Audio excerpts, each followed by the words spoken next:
Welcome back to the Generation Z podcast featuring Matt Gutierrez and Ibrahim Ahmed. Thank you. What an introduction. Question. You should be a voice actor. Question. What's the question? I should be a voice actor. Question. Yeah. Why do you think you're going to be successful?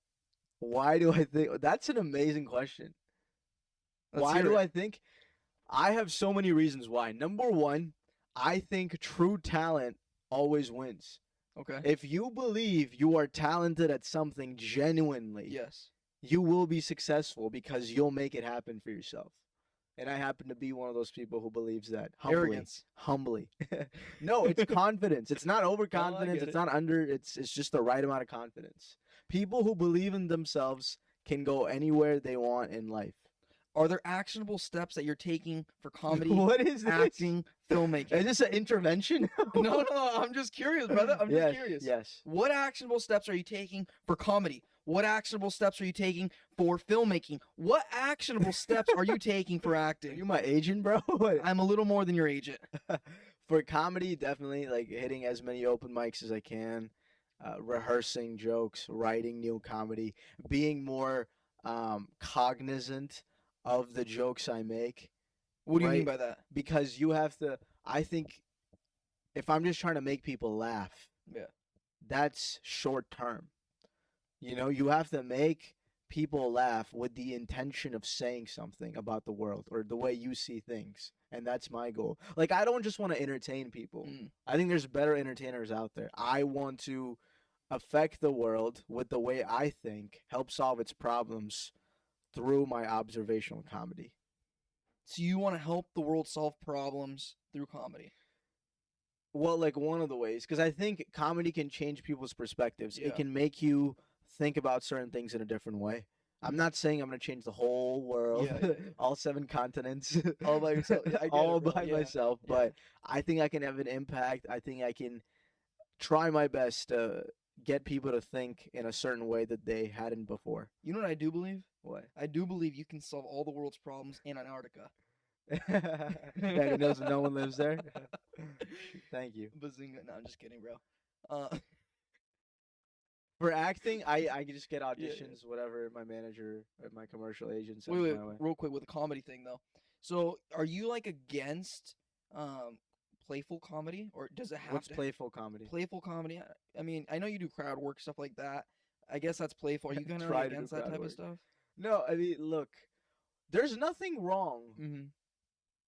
with just trying to make people laugh. Like, that's your job as a comedian, sure. But if that's your whole act, like it's just trying to get the laughs at, Yeah. at anything and everything, then I don't think that's the right balance. So, That's not your balance. yeah, like, I mean, obviously, I'm trying my best not to do any dirty jokes because that's low hanging fruit. Like, Yeah. dirty jokes, everybody's gonna, like, not everybody, but a lot of people, most people laugh. Yeah. Low hanging fruit. It doesn't take that much effort, and it entertains people in the short term. But in the long run, like you're just another one of those comedians who make those dirty jokes, and Big statement. A lot of comedians make dirty jokes. yeah. But for a lot of comedians, that's their whole thing. Like they That's the just whole make shtick. dirty jokes. Mm, I'm saying I don't want to be one of those comedians. I see. I mean again, like if that's what they love doing, Yeah. good for them. But that's not for me. So you want to be a comedy or a tragedy in this world? All good comedy is tragedy. I think That's true, bro. all comedians come from a place of tragedy. I Like agree. there's some deep heart in their lives. I actually agree with you, bro. I don't a know what lot. it is for me, but yeah. I mean, I do know, but yeah. I've been watching Theo Vaughn more recently, Yeah. bro, and his comedy, he's hilarious, bro. But it's very tragic, bro. Like just the way like, you can see it, and I don't know, man. After you have so much content out there, and people can just consume, you're able to see kind of who the person is in a Yeah. way. You know what I'm saying? And with him specifically, I've just been seeing a lot of like, wow, this guy's actually just hurt, and it's his coping mechanism. I was just at an open Yeah. mic yesterday, and this guy was talking about his father being in prison. But like he found a way to make it super funny. Okay. Like he was like, my father is an incel, and he Oh. was like incel. Like he Yeah, was I in. get it. Like I get it's like a Incel. very corny joke, Yeah. but I forget the guy's name. But I saw him at there's a place called Frankie's Pizzas. There's Okay. an open mic there. It's Yeah. a pizza place. Open mics, by the way, are everywhere in LA. Like it'll be the most random spot. So Okay. sometimes they're at pizza places, and yeah, he was just talking about his dad being in and out of prison Yeah. and how it affected him and child abuse. Yeah. And the whole set was funny, Yeah. but he was coming from a place of tragedy and trying was to sad. cope with that. So Yeah. yeah. That's I insane. forget the comedian's name. Oh. I wish I can give him credit, but what's your Mac password? I cannot say it all. On the It's my pod. password to a lot of stuff, man. Do you want to bring it right now? I can just put it in. It's fine. Yeah, dude. At least with me, I've realized. I'm not a comedian by any sense, but a lot of ways that I do cope with just like problems and shit like that in life. It's I definitely try to make like the funny, not even of the situation. I just try to make like the funny of life in general, and that kind of like puts the problems on the back burner, if that makes sense. Like if I make life a joke, then like these problems are now less significant. I see what you've done comedy. Yeah. What place were you coming from? Um. Because you did how many sets in total? Like 4 or 5? Yeah. Something like 4 or 5. So when we did it, I didn't have any intent behind it. I just wanted to see if I'd be able to get up there and tell a joke confidently, and see if I can at least make a couple people laugh. And Which you that's did, right? Yeah. a couple people. I mean, here and there, but yeah, that's really where I was. It was on my bucket list to do, at least one show, and so I just wanted to get up there and see if I can make it work. You did it. It was fun. Most people never do that. Like I know Yeah. so many people who've been wanting to do comedy, but they just don't have the balls to get up on stage and make people laugh. Yeah, bro. Public speaking is the number one fear in the world. It took me such a long time to overcome my fear of public speaking. No, I no, it did swear. not, bro. I swear to you, I'm not kidding. Like, okay, listen, here's Yeah, my yeah, yeah. story. Growing up in Pakistan, Okay. my mom, Yeah. like, she was a really good speaker herself. So she wanted me to have that experience. So she'd put me in Okay. these speech competitions In Pakistan. in Pakistan. Oh, okay. Yeah, so the first time, did I ever tell you this? No, I don't know this. Wow. Yeah. Damn, really? I No, never didn't told know you this? No. So the first time I ever did a speech, it was on the concept of organic milk. Organic milk. Like it was about milk. So in Pakistan, we get milk straight from the cows to some Nice. places, Yeah. and we have people who deliver that. It's called doodhwala. Okay. So it was about like differences in different types of milk and like how we get it. Yeah. And I go up on stage, and I'm in 4th grade. Okay. 4th grade, I'm like how old am I? I think I'm 10? 8 or 9. Oh, really? Because I Okay. was like, remember I was Oh, yeah, two yeah, I was right, 2 that's grades right. ahead in Pakistan, so I was like 8 or 9 years old. Genius over here, eh? No, it was my mom put me in like Okay. 1st grade when I was like 4 or 5. Something Really? like that, yeah. I was super young, yeah. Dang, bro. Yeah. I was That's always the shortest crazy. kid in Pakistan too, because everybody was 2 years ahead. Yeah, growing. yeah. Oh, But wow. I was in 4th grade, Okay. and I do the speech on different types of milk, and I'll never forget this. I get up on stage. Yeah. My mom wrote the whole speech for me, Okay. and I go up on stage and I blank. I just blank. Oh. I think I pissed myself. Like No. I think so. Like Physically, or are you messing around? I think so. I might have. I might have. But I'll Okay. never forget this. I have this memory, like me standing over stage and these kids, like I think there was like 50 to 100 people in the audience, like watching me. It was a competition, and Did I that just for your said, first competition? I 100? said nothing. I said like I got up on stage and I was like, yeah, I remember that. Like I remember the light, and I was like, whoa, what is this? Wow. Yeah, I did the speech. It's not like I didn't say anything after. I Yeah, did yeah. the speech, but I Okay. just remember like those 4 to 5 seconds of just complete silence and me just being like scared. Wow. Yeah, that was my first ever time. That's intense, bro. Yeah, That's and then I awesome. continued afterwards, and I got better. Improved. Yeah. Yeah, Yeah, you flipped the switch a bit. I flipped the switch, but I'll tell you Yeah. what, like I did speeches throughout like middle school in Pakistan, Okay. elementary school, and I came Yeah. to America. I did speech and debate in 8th grade. Then I did like Model UN, Model Right. United Nations, which is basically speaking and debating, which you did as well in high school. And I would always be so scared to look people in the eyes. Even while you're doing speeches. Even I was, dude, ask like people. I never used to look people in the eyes. It was You know, very I did hard for notice me. you look over everybody. Yes, I would not look at people's eyes. And it wasn't until literally Mm-hmm. Comedy. last year where I started to look people in the eyes. Is that right? Because comedy helped me do that. Yeah. That's a huge improvement, bro. Yeah, it took me what, like 16 years to look people in the eyes. Wow. 16 years, bro. What fear of looking people in the eye? What do you like? What's going through your head when you're looking at them? Like I might come off as an extroverted person, but I'm a naturally like I'm shy. Reserved. To Okay. like new people, I'm shy. Like I'm not the loudest when I meet new people, and so when I'm looking at strangers in the audience, Yeah. I feel a little uncomfortable. I used to, not Okay. anymore. Like now, when I That do, natural reservation kind of comes out. yeah, I'm just like Okay. I don't want to make eye contact. You know, I'm just like Wow. yeah.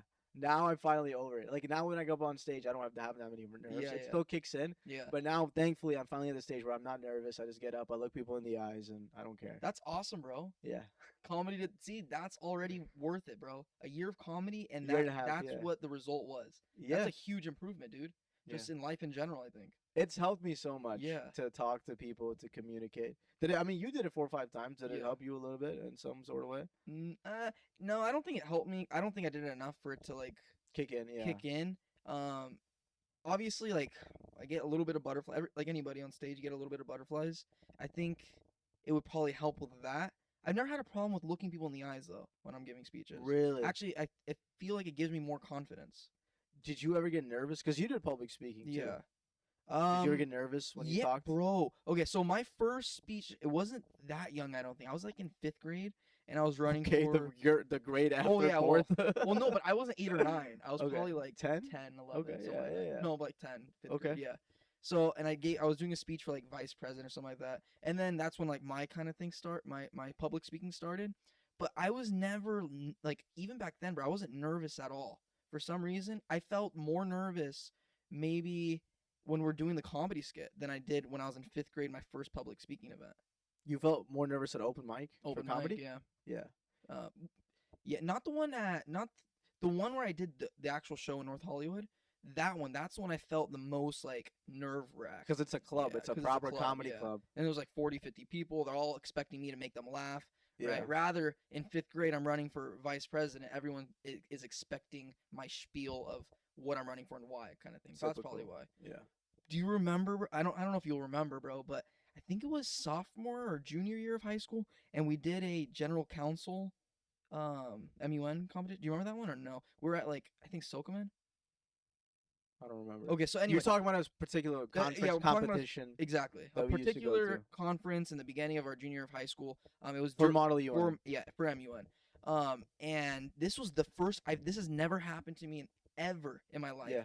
But I blanked completely that day. Really? It was like 50 or 60 people there, and I don't know if we weren't on a team, but you were in the same conference as me.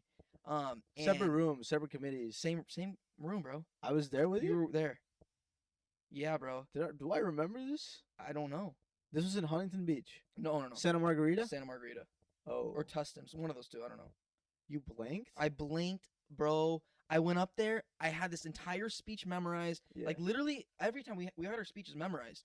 Had this shit memorized, and I'm up there, and this has never happened to me. Even when I was walking up on stage, like I was confident. There was no like, no butterflies even. And then I got up there, and for some reason, I couldn't think. Like none of the speech came out. I literally the speech we did was like a 2-minute speech.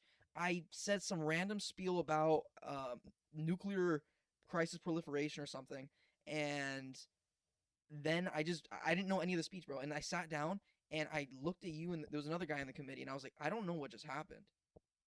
Like never happened before. And then I went outside. I took a drink of I took water, and then there was 2 speeches that day. So the first day was one subject, and the next day was another subject. And the next day I went up and everything was fine again. And then I was doing other little speeches in order to gain more points because I knew I kind of fouled that. I was cool with those. But for some reason, that specific time I went up there, bro, nothing. What did I say to you after when I You're saw like, it's you? okay, bro. It's okay. It wasn't that bad. It wasn't that. But obviously, I knew how bad it was because I'd never done that. Really? How do I Yeah. not remember this? I don't know, bro. Because obviously, it's not that important. But to me, it was like that was one of those days. I literally told myself this is never going to happen to me again. I couldn't believe that happened, dude. So you blanked out for how long? Like 5-10 seconds? I blanked out for a few seconds probably, and then I started saying stuff after that, but I still couldn't think of the speech. Yeah, that happens. Were you looking at your notes? No, while I doing memorized it? everything.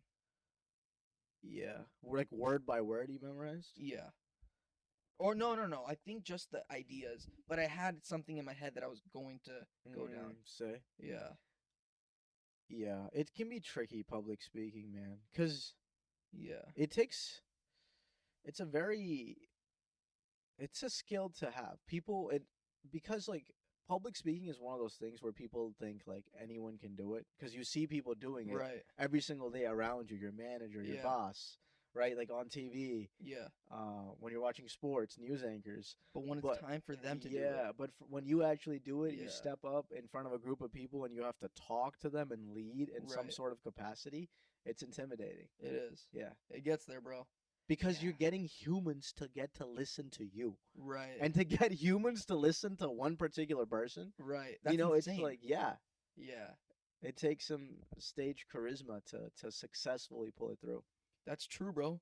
Because I mean, there's some you have to have some confidence or arrogance in order to even get up to the stage, dude. Because it's like, Arrogance, bro, but confidence, but like yes. you're going up on stage, and I guess naturally you're now the most important person in the room for that amount of time, right? So that's where I'm getting like that confidence, because like you have to feel like you're important enough to Yeah. be listened to, Yeah. right?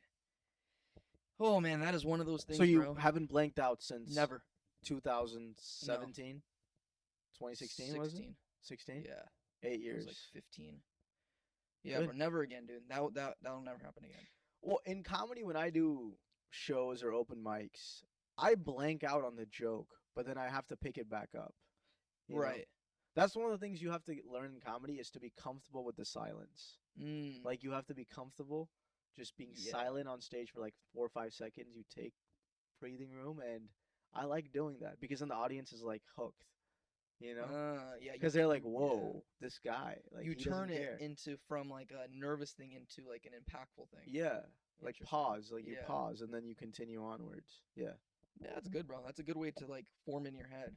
Also, I try my best to never take anything on stage with me, any notes when I Okay. do. Like I've never, thankfully, like I've never taken anything with me on stage Never. to like help me. That's Yeah. good. I Really thought good. about it doing it, but thankfully Yeah. I didn't because a lot of comics do that. Yeah. And then you get in the but then I feel like if you constantly use your notes on Mhm. stage as a comic, even at open mics, when you actually perform, you have more of a likelihood of losing your train of thought because you're reliant on your paper. mobile notes. Yeah.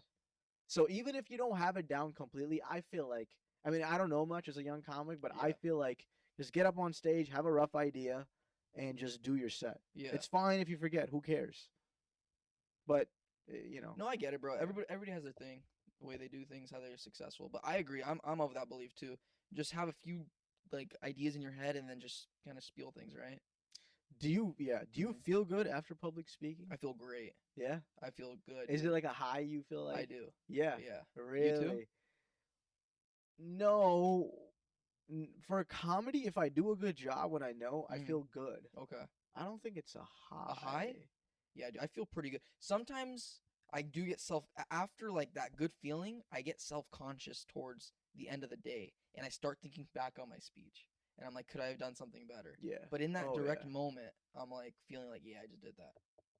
I think the best way to describe it for me is after how I feel after a good workout, which is kind of a high. That is a You high. know? Yeah. I guess that's how I feel. Yeah. Yeah. I feel fulfilled more than anything after I do a good job at public speaking. Do or you comedy. feel that's your biggest skill, communication communication is my biggest skill or public speaking? What do you think your biggest skill is? in life? My biggest skill. Yes. Wow. That's you tell me. You let me put the question on you. My biggest skill? Yeah, in life. Because I need to think on mine. Yeah, what's yours? I think my biggest skill is probably like having drive, like wanting to do something and then actually executing it. I think I don't know if that's a skill more than a trait, but I think that's like the biggest thing. Drive, Drive, ambition. ambition.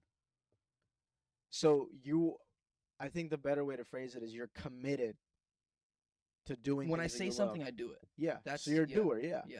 I think that's probably the biggest. I guess trait. You can say trait too. That to me, it's a skill. Having drive. Most people don't have drive. A lot of people have Mhm. motivation, which is like spurts of energy. But Yeah. to have drive, it's a very different thing to have Yeah. continuous. You have like a marathon type of drive where you're Exactly. not gonna give up. You just continue, Yeah. push. Yeah. I have so many skills. No, okay. I know. I honestly don't have that many skills. I was just thinking about it. I think I've gotten what I really enjoy doing. I'll Yeah. just talk about the skill that I enjoy motivating people. Like the people that I Mm, really care about, like my yeah. siblings, my family, or some of my friends. Yeah. I love to motivate It's a and good like feeling. uplift. Yeah. I get it. Like I love uplifting others. I think it's one of the best feelings. I agree with you. And like when somebody tells you like, "Yo, like yeah. I did this because of you or because of what you told me," Yeah, bro. that makes my day more than anything. That's what I look forward to. That's a good one, bro. Yeah. I don't know if that's a skill, but that's something you enjoy. I think it's a skill to be able to motivate To motivate people. to yeah. be able to get somebody to be their best self. Mm, Like how do you that's a good one, get bro. that I out like of that. a person? Yeah. Yeah, that's what I like want that. to get better at as well. Yeah. I agree with you, bro. That's the best feeling is like somebody saying something to you and it's just off your actions, nothing that you've actually told them to, right? It's like they're watching you and then they kind of do something because of it. That's a good one. That's But kinda I like crazy. when I'm directly telling Oh, somebody. you like when you're directly Yeah, telling like I'm them? like, "Yo, dude, do this." Really? Yeah, I like doing that. What if they don't actually do it? That's their prerogative. Of course, But how that's do you a skill I feel? want to get at, better at. Like if you tell somebody to do something, Yeah. they should do. Like I'm not saying in a negative way. Yeah, I know what you're Like saying. for Yeah, instance, like if I see somebody has the passion to be really freaking great at Yeah. something, I'm like, bro, You want to motivate them to do you can do it. Right. Go do it, and they Yeah. actually do it. That's what makes my it. day. I get you. No, I'm not saying go get me a cup of water. No, of do it course. now. Yeah. But what if they actually don't do it? Like, If they don't do it, it's Yeah. up to them. But yeah, but how do you feel? That's what I'm asking. I don't. I feel like I could have done more. I take You it do, upon right? myself. Okay. Yeah, which is not That's good. not good. But yeah. Expectation issue. Well, I don't expect them out of themselves. I expect it out of me. Like I feel like I failed if they didn't do an X thing because I could have done a better job. But to you're not convince them. them. Yeah, you're right. I need So to be. why do you expect Yeah, it's that not. of yourself? Yeah. I mean, I let it go. I let go, but it affects me. I'm not saying like I think about it. Like, oh my god, it's No, all of my course, fault. Yeah. but even in the moment, maybe it shouldn't affect you, bro. I don't know. I think that's why Tony Robbins is so successful because I think he goes up. I know how you feel Yeah. about him, but I mean, he motivates me. Whatever you say, bro, there's some motivation that comes out of this man. Yeah, which know is what I mean? amazing. Yeah, Yeah. good for him. Hundreds of people, thousands. I don't know what he sells though. What does he sell? Because he sells something, right? His Co- 2-day some- course yeah, some that course. that'll change somebody's life. I'm not about the Yeah, courses, yeah. but whatever. Like when he You're goes right, up on he public has that speaking, skill. He has that like people have like an affinity towards him, bro, to feel good when they tell him something. But I'm sure, I guarantee it's happened so many times with this man, infinite amount of times where he said something and they continue down that rotten path. And he's probably had to say, whoa, this isn't me. Like, I should take a step back from this and not be so forceful or not take it upon myself to be so hurt on it. Yeah. I feel like you get very hurt. No, I don't get very. No?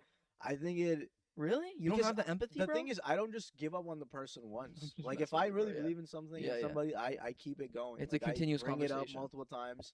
Like I've gotten a couple of my friends to do stand up. Like I was just persistent. I was like, Yeah. you have to do stand up. You got to do stand up. Yes, sir. And when they did it, I was like, oh my god. How did see? they feel?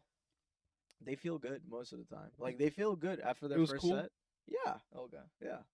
But you felt like, wow. No, I felt happy for Just kidding, them bro, yeah. because like the worst feeling in the world is when you know somebody Mhm. and they can be fucking amazing at something and they don't do that thing. Yeah. That's the worst feeling. I don't want to be that person who knows Right, somebody yeah. who's amazing at something and just watch them not commit to that. Like that's a terrible friend. Yeah. That's crazy, bro. Yeah. Yeah. I don't think a lot of people feel like that, bro. I think a lot. Really? Yeah. I think a lot of people, just in general, man, they're like, I don't know, bro. I think a lot of, I don't want to be pessimistic, but I'm going to be a little bit pessimistic. I think a lot of people are like quite selfish. And when they see somebody that has a great skill, they can be great at something, but they don't do it, it makes them feel a little bit better about themselves for maybe not committing to something themselves. Does that make sense? Say it one more time. I Yeah. get what you're saying. Okay. So what I'm trying to say is I believe that there are selfish people in this world and they have friends that are great at certain things, right? Certain skills. They're maybe very intuitive and they can do something great with business or it's like whatever it is, get their masters, do something Mhm. else in this world. But those people, let me start over, okay? Yeah. There's people in this world that are Uh-oh. selfish. Uh-oh. That one was a little bit of a blanking you out, drop. huh? Nah, dude, I was 2016, going on okay. I was going on that thing. Yeah. Okay, so basically, selfish people in this world, and they have friends that can be great at a skill, can be Mm, great at something. mm. They can get their master's degree, they can get a great job, they can do something with themselves, but they don't do it. Those selfish people, I think, not that they're happy about it, but they're satisfied because that means if this person in their group isn't doing something, that gives them some leeway for themselves to not do something. I see what you mean. You know what I mean? Yeah. People want to feel good in their own skin. Yes. And the easier route is if you're the best among your group of friends. Yes. You feel like, oh yeah, I got life figured out. Right. But if your other friends are a bunch of, Fools, yeah. like it's not. Yeah. I like to be. I want to be with people who are doing way better than me. I'm You know, 100%. because then with you just keep climbing the ladder. You Yes. keep perfecting. Yes. Right? Like I don't want to be with people that make me feel like I'm the best because oh look at these guys, they're not doing anything. No. Yeah. No, I'm with you, bro. Always be with like friends that are climbing, right?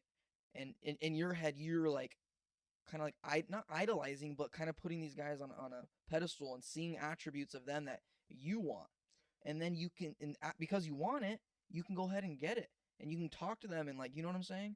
Your friends should inspire you in some sort of way. If you don't have close friends Yes. that are not inspiring you, Yes. you should look for friends that inspire you.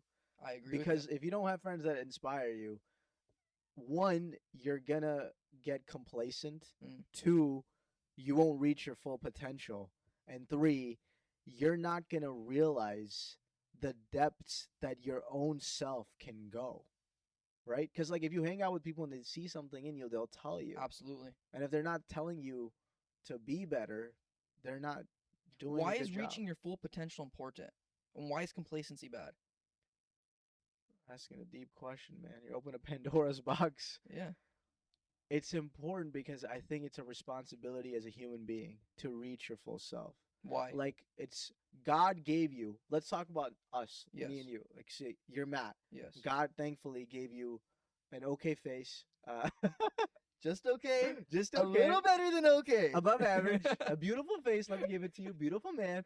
He gave you eyesight. He gave you hands. Right. You have no physical disability, Right. right? Like you can do anything. If you're a normal, healthy, able-bodied man, Yeah. the world is your compass. Right. Like go anywhere you want, do anything you want. So it's like if God gave you this luxury, right? Why not maximize it? And it's your responsibility to help others maximize it, right? Mhm. Along the way. So Why that's is that your why, responsibility? because I think a lot of people in this world Mm. don't have that capacity to do that.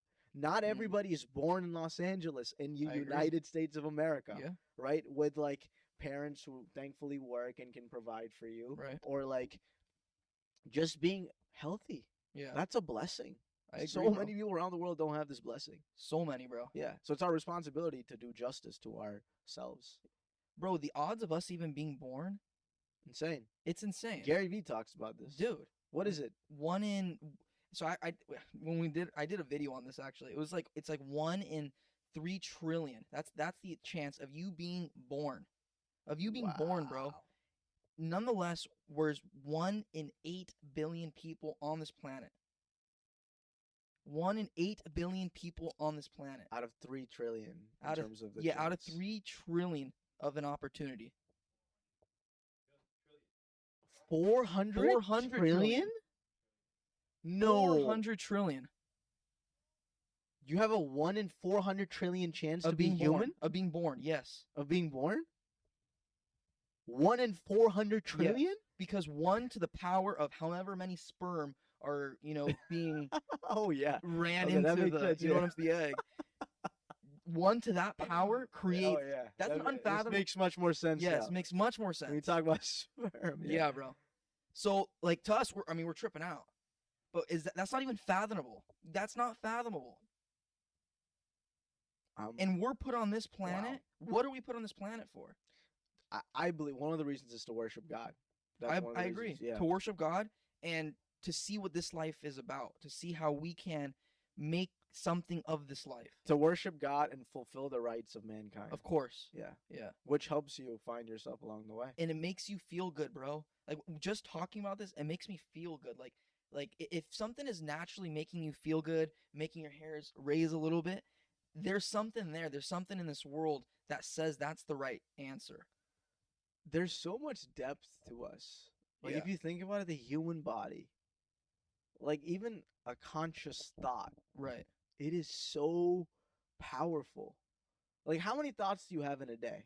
I think it's what, thousands, right? A I normal have person? lots of thoughts. Yeah, it's just like sometimes we forget of Yeah. our own body. Like, oh, like I have hair. Yeah. Like I have hair that comes out of my skin. Right. I have 5 fingers with like these weird things on the inside and nails. And you're looking at it with little circles, Yeah. little spheres Yeah. connected to your brain. Oh my God, have you looked into an eye? Like It's zoomed insane. in? It's a Yeah, work bro. of art. Yeah. Like you have legs, 2 legs that can move. Like right now I'm consciously moving my leg up and down. My mind has the ability to do that. Yeah, bro. Like sometimes the most simple stuff we forget. It's beautiful. It really is, man. Wow. That's the beauty of life, bro. Experiencing these small details. Because these small details, this is what life's about, man. Like, dude, to even put something together that we can sit on and be comfortable or even talk into a camera, like, it's these little things that we've done along the way. It's like, it's just incredible. And there's other species on the earth that don't have this luxury. They don't have it, bro. Like animals can't talk right now like we are. well, they know? can't communicate. Unless it's Finding Nemo, but you know? well, they can communicate. They can communicate, Yeah. but they can't do what we're doing. No. They can't do a podcast. But in itself, that's Yeah. a beautiful thing that we're able to even compare yes. our being to another being. Because some people some species lack the capacity to even do that. Exactly. Yeah. That's insane, bro. It's beautiful. And they man. were still put on this planet for a purpose. They're still here Yeah. to do something. Which is why, like, when people say there's nothing beyond this life, or when people say like, oh, Yeah. there's like, There's no God. people have or- the yeah. right to believe that, but like when people say there's no God, well, my thing is like, how is everything so precise and perfectly calibrated? Like the design of our world is so beautiful and deep. Yeah. There is a master, and there must be a master, and there must be a life after this. Yeah. It's beyond me, bro. Yeah. I don't understand how somebody could believe. I think not only maybe do they probably say, there's nothing after, but I think that there's more of a fear that there is something after because they can't Mm. continue, maybe their poor actions or the sins that they're committing. And so if there's something after and you're committing sins, Yeah. there's something coming All of for us you. commit sins, but I see Of what you course. mean. Yeah. Of course. You're right, Yeah. man. That's a really good way. Yeah. Because sometimes people would rather not believe in something, right, Yeah. than believe in something if that helps them. The Quran actually I was just reading the translation. Yeah. The verse, I don't remember the verse, but it was talking about how when God shows his signs to people, Mm. they still disbelieve. But it's like, sorry, let me rephrase. It was talking about how when prophets come to the world, Yeah. a lot of people don't believe in them.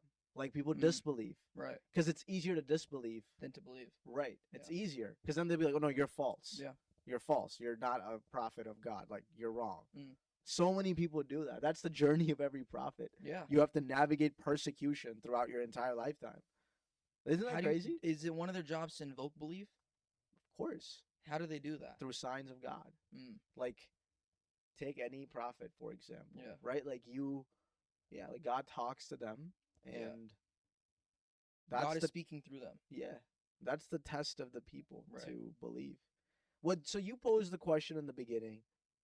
What makes you think you'll be successful? So let me Yes. give it to you. What makes you think you'll be successful? Woo! Yeah, flip the switch. What makes me believe that I can be successful is because I have the will to commit action. Mm-hmm. The first step in any business is not business in life. If you're trying to do something, is to take that first step. Mm-hmm. 90% of businesses will fail because they don't take that next step. Okay?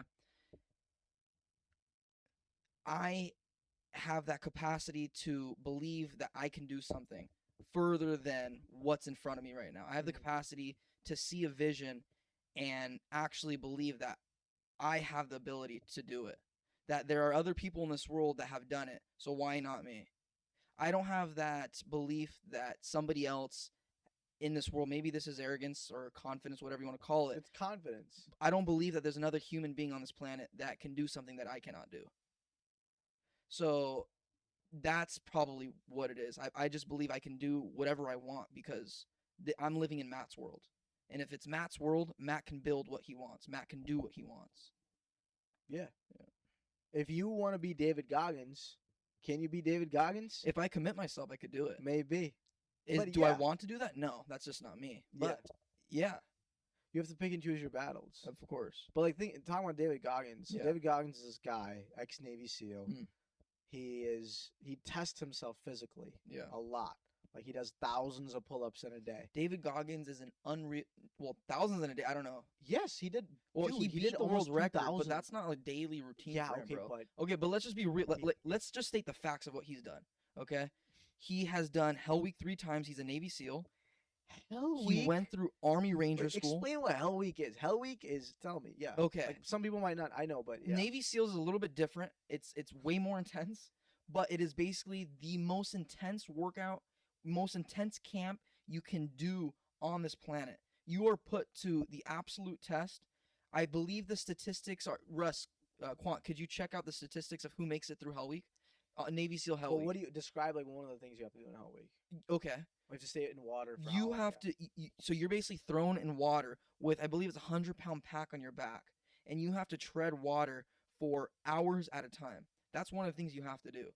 You have to be able to swim miles at a time. I don't know about you, brother, but I've done laps across the Olympic pool, and off the bat, that shit is very hard to do. Yeah. To do a couple laps, Swimming is hard. it's extremely difficult. 20 to 25% of the people, so 1 out of 4 people will survive Hell Hell Week Week. in Navy So SEAls. most people don't. And these are already people that are mentally stronger than most people to even believe that they can go through this process, right? So- Or else they would just join the regular Navy. They Right. would join the Army, taking nothing away from them. But this man did 3 of these Hell Weeks. You have to be in water for like a week, right? You just have to be in there. You can't sleep. You can't do anything. I heard. Yeah. So Is it 3 to not 4 in days? water. So basically, you're in a trench, Yeah. and in the trench, there's water coming in and out, basically. And you have your food packs or whatever, and you're basically sitting there. You're sleep With- deprived. yeah, The whole. Is it just the 1 entire week time. or? I believe it. I don't know if it's an actual week or a few days, but something like it's incredibly difficult. Okay. Yeah. But David Goggins did it 3 times. Yeah. Okay. He once got up and ran 80 miles. Yeah. Dude, he's done 200 marathon miles. 200 marathon miles. 200-mile marathon. Sorry. Yeah. 200-mile marathons. Okay. Wow.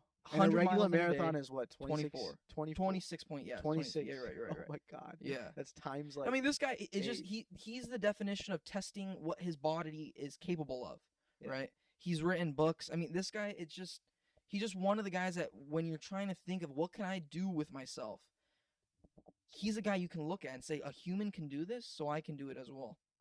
After his record was broken, his pull-up record, he did a few thousand, I think 3,000 some. There's a guy in Australia, he's probably younger than us, probably 18, 19. He doubled Goggins' record.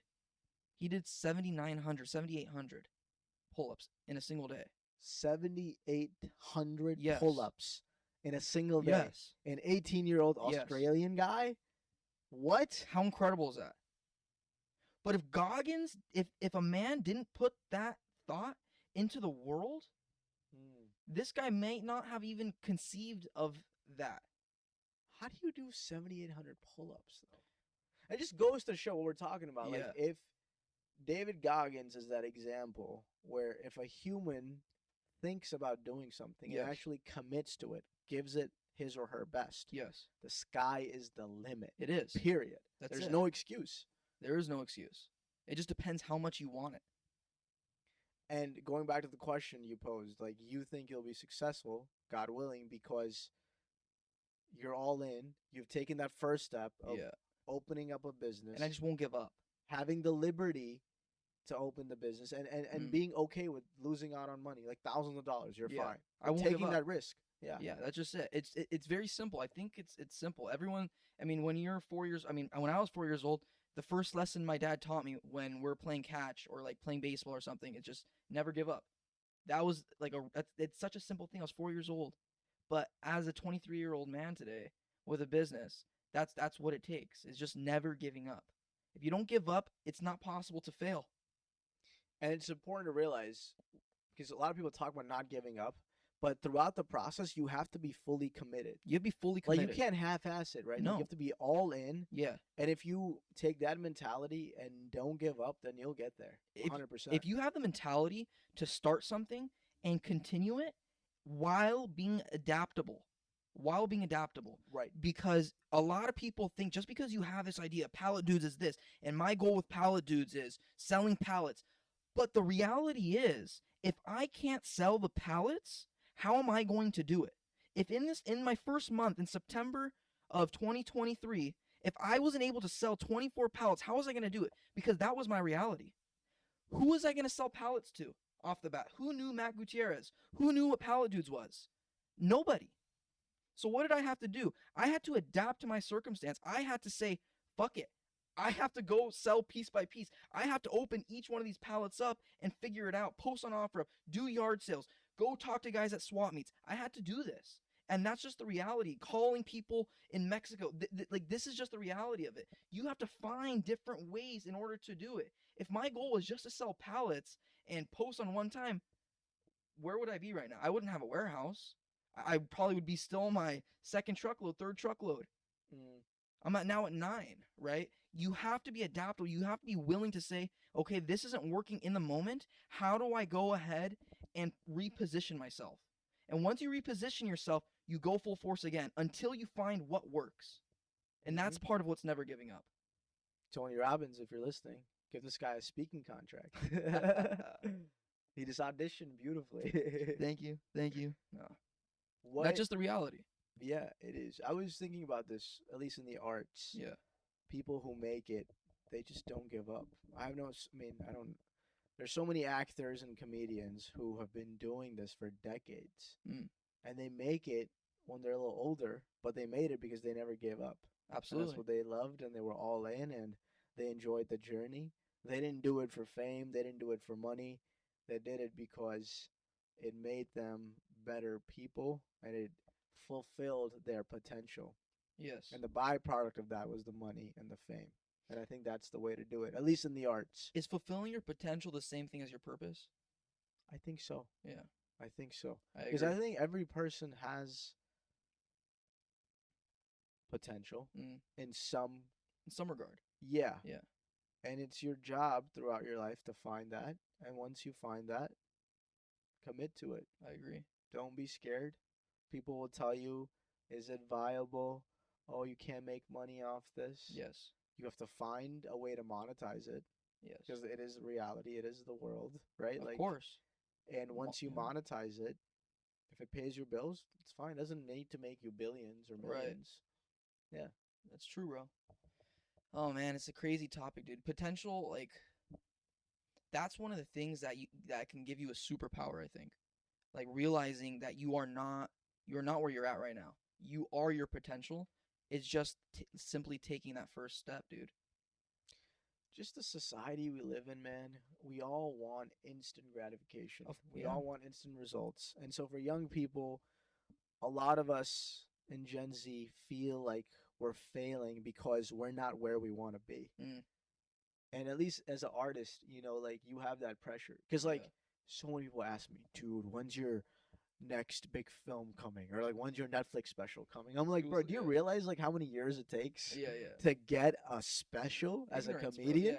Yeah, but it's just like we want instant results, right? So like it's not like, you know what I'm saying? Like the final product you see on Netflix, a special, like that took a decade to happen. Right. You know, like, look at any comedian, it takes a long time. Yes, bro. And sometimes it can happen faster than usual. But that's just life, right? That's life. It doesn't mean that's for you. Find your own path. What did you say? You said our time is right where it's supposed to be. Yeah. You don't have to be exactly like somebody else that's working right now. Yeah. Great, good for them. Be happy for them.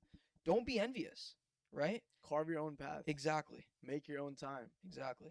If it takes, let's say you want to open a beauty parlor, and let's say typically it takes 2 to 3 years it doesn't mean that's the same timeline for you. No, If you work 16 hours a day and you double the time, you're doubling your it'll time. be faster. That's reality, bro. Yeah. And do the work you don't nobody wants to do. That's something Alex Ramosi says all the time. Shout out Alex, dude. Taught me a lot, man. And not even taught me, but like realized some of the thoughts that I was having weren't just thoughts. They were like they're literally proven by him. Like he's proving thoughts that I had that I wasn't that I didn't have concrete examples of, right? Yeah. And that's one of the things he says. It's like do the stuff nobody else wants to do. In my business, there's pallets that are great, and those are the pallets that are gonna sell fast because those are what my customers want. And there's pallets that are terrible. I mean, there's bathtubs on it. Who would want a bathtub? Do you want to buy a bathtub? I mean, if you're trying to be a reseller, right? Would you want a bathtub, or would Nah. you want stuff with tools and with nice looking stuff, clean? Probably stuff with tools and nice Yeah. looking things. I got to do the stuff that nobody wants to do. I got to sell the tile. I got to sell tubs. I got to sell insulation. Like there's just stuff that nobody wants to do.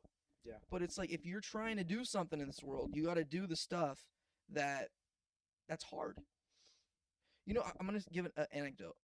Mhm. Mr. Gordon, if you're listening to this, you told me something. Who is Mr. Gordon? Tell him. What Yeah, okay, yeah. Well, I'm assuming they know it's a teacher that we've had in the past. Right? That was our MUN teacher, actually. That was your high school teacher, Yeah, Mr. Patrick Gordon, yeah. who taught us United States history, You're AP giving it to- US history, AP Econ, Yeah, yeah, and we had him for 4 years yeah. as our MUN coach. MUN coach. Continue.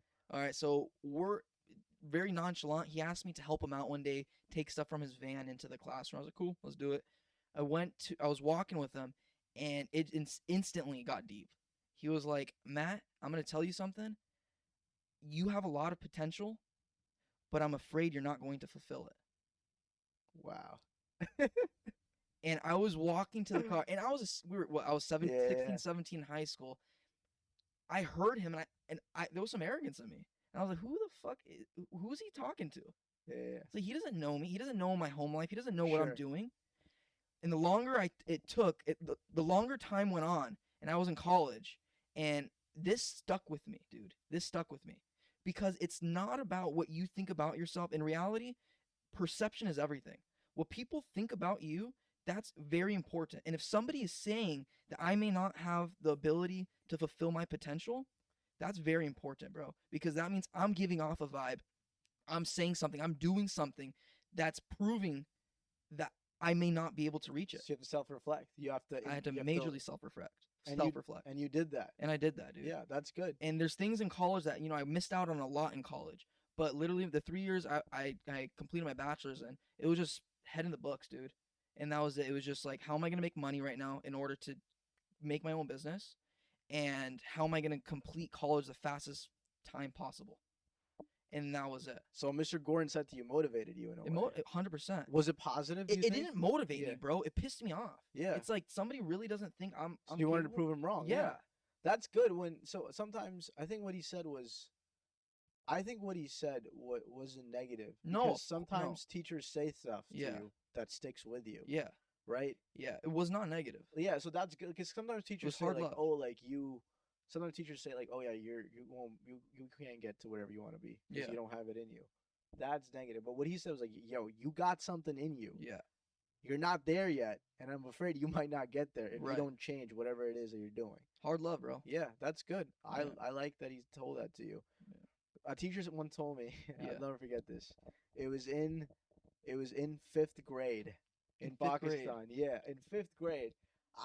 Growing up, I never realized this. I was always one of those kids Yeah. that was like never in a seat. Like I was a big chatter. Like I just loved talking to other kids. Yeah. And like when the teachers told me to shut up, I wouldn't shut up. And like I would just be like You're talking. just like joking around, not taking it too Yeah. serious. Yeah. And this teacher told my mom, Ibrahim, Yeah.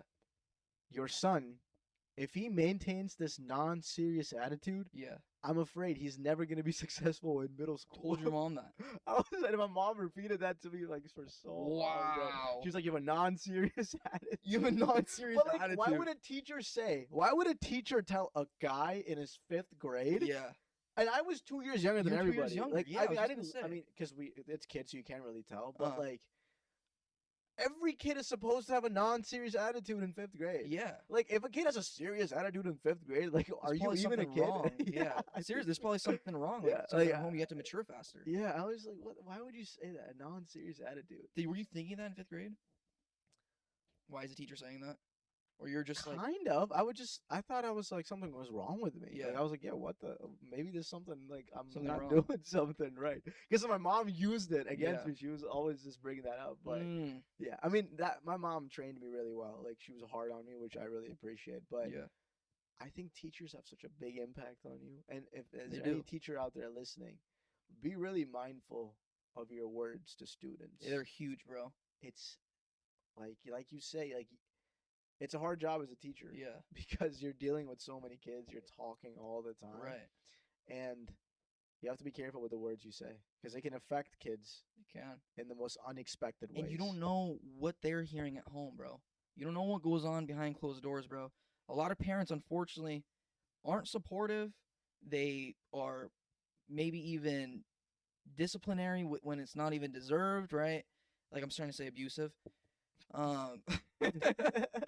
Okay.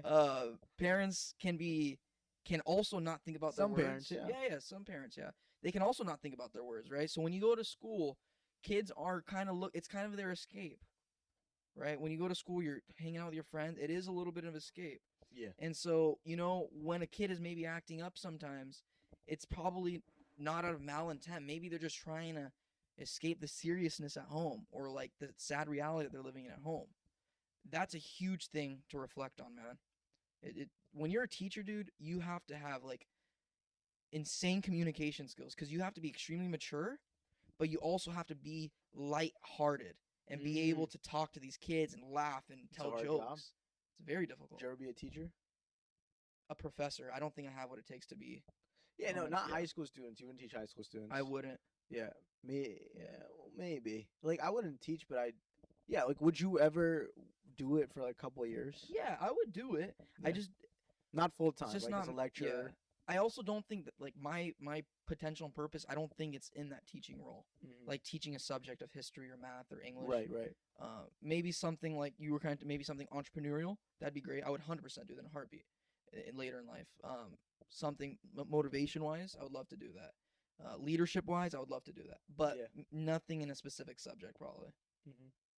Yeah, bro. I'd love to like, hopefully in like the next 4 or 5 years, just go to like a high school or just like mess around with the kids. Just Yeah. like, not a lecture, but just let them like Let 'em like get let them out of their loose. comfort zone. Like let them Yeah. loose. Yeah. I feel that, bro. Want like Dead Poet Society, like Robin Williams. That's cool, man. It's like a little Aye, club. aye, Yeah. Captain. Yeah. That's a good one, Carpe bro. diem. Man, bro. On that note, I think That's I mean good to go. yeah. Let us know what you guys think. What do you guys think about our topics? What do you think about what we like? I mean, Yeah, I think initially I was a little concerned if you don't have a structure, but I think the way we're doing it is working well. We just talk about whatever comes up, yeah. and that's what we talk about. We don't really. I mean, sometimes we say like, "Oh yeah, let's talk about this," but like for the most part, it's off the cuff. So like this is Yeah. not rehearsed. So At all, yeah. if there is a particular thing, topic, issue, or person you want us to talk about or interview, let us know. Yes. We're open. Give us feedback. We're very self-aware and we want to improve. So the harder you are on us, the better it is. so. Absolutely. I don't take criticism lightly, so. No, and honestly, help us out. Leave Yeah. a like, comment. That was Russ. Comment on Yeah. any of our clips, our YouTube Yeah. videos, subscribe. Yeah, and even PM us directly. Like, you don't have to message Gen Z. Like, if you want to talk to Matt or Ibrahim, DM. DM, Nobody says yeah. PM. oh, I'm thinking LinkedIn. I don't know what I'm Private thinking. message. Yeah, PM. yeah. PM me. Dude, you know I literally put on every pallet dude's post PM me for inquiries. Why would you I don't do know. that? Oh, maybe. I don't know why I do that though. I always Just say DM. message me. Yeah. DM, yeah. Yeah, weird. Yeah. All right, boys and girls and everything in between. yeah. Let's end that. See you. See you guys. All right, later.